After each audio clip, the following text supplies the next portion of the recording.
composer who's meeting your expectations along the way too closely, or coming up with things you yourself might have thought of, that's a composer you're going to tire, a song anyway, you're going to tire of after just a few listenings. One of the other black holes in music, I think, is this evolutionary question of why do we have music in the first place? Where did it come from?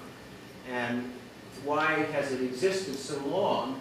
You might imagine that if we've got language, regardless of which came first, let's face it, we all speak and we all have language, and it's the dominant mode in which most of us communicate with one another. We're not usually singing to each other unless you live in a Broadway musical.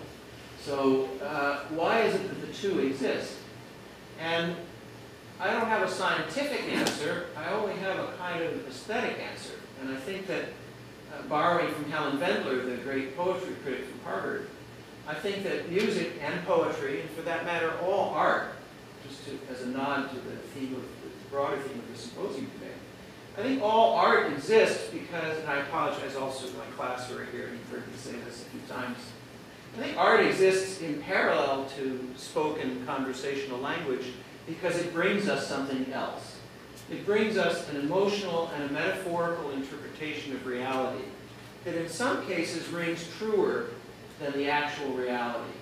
So if you consider a portrait, whether it's a painting or a photograph, it can capture, if it's well done, it can capture the essence of a person.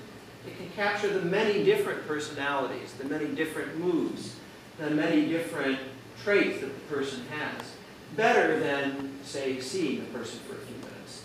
It can, because it's exaggerating some features at the expense of others in the way that a caricature does. And incidentally, caricatures, we now know from decades of cognitive psychology research, caricatures of somebody are much more rapidly recognized than a photograph of the same person. I show you a caricature of Woody Allen with the big nose and the horn-rimmed glasses and the receding hairline. If the caricature is well done, you can recognize it hundreds of milliseconds faster than an actual photograph of the actual person. And this holds true for a host of celebrities, George W. Bush, Bill Clinton, Jimmy Carter, the big toothy smile. The caricature emphasizes those features which are distinctive to that person and de-emphasizes those features which the person has in common with all others. And this is, of course, how impressionists work. When you hear a great mimic doing an impression of somebody, they're overemphasizing those distinctive features. And to some extent, although not to that extreme, this is what art does. It overemphasizes, or at least shines a light on, those features of the experience that were especially salient and from an emotional perspective. We don't read poetry the way we would read a news report, and we don't expect it to provide the same level of detail or the same information. If you want to know what happened in the sinking of the Edmund Fitzgerald, you get the newspaper from the time. If you want to know what it might have felt like to be there, or to have witnessed it, or to have known somebody who was involved in it, you listen to the song, or the Ballad of John Henry, or any number of ballads from the medieval times to the present. They are there to tell you what it felt like. A painting is there to tell you what it felt like to the painter.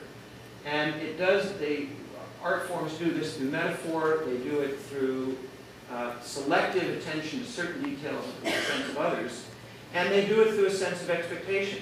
They have to somehow surprise you by way of calling your attention to certain details and not others, in order for it to pay off and to engage you and for it to feel rewarding.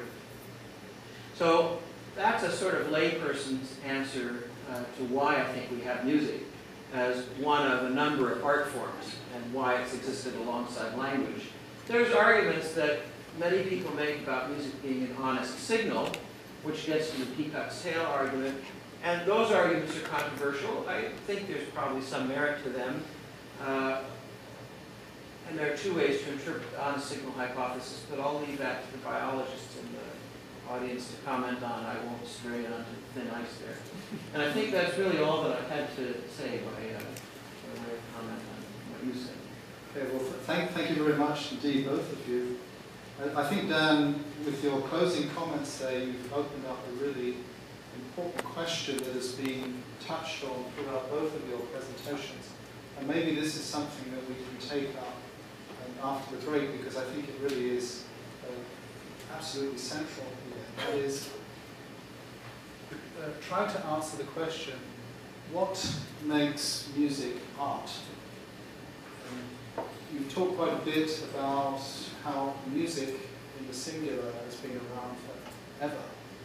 But in a way, music is also a series of plurals, because the difference between, well, Jonathan talked about listening to the Beethoven symphony in terms of the art of time, and how Beethoven's music can help us to learn about time.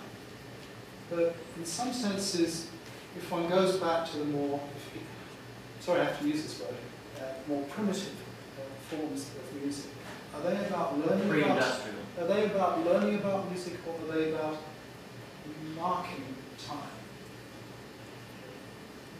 They're two very different things. And is there a kind of Proustian version of music which is a reflection of time?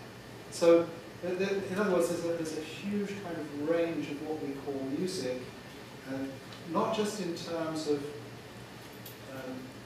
the kinds of listeners that Jonathan was referring to, where you get two different brain images, but also very different types of listening. And in fact, is music really just about listening?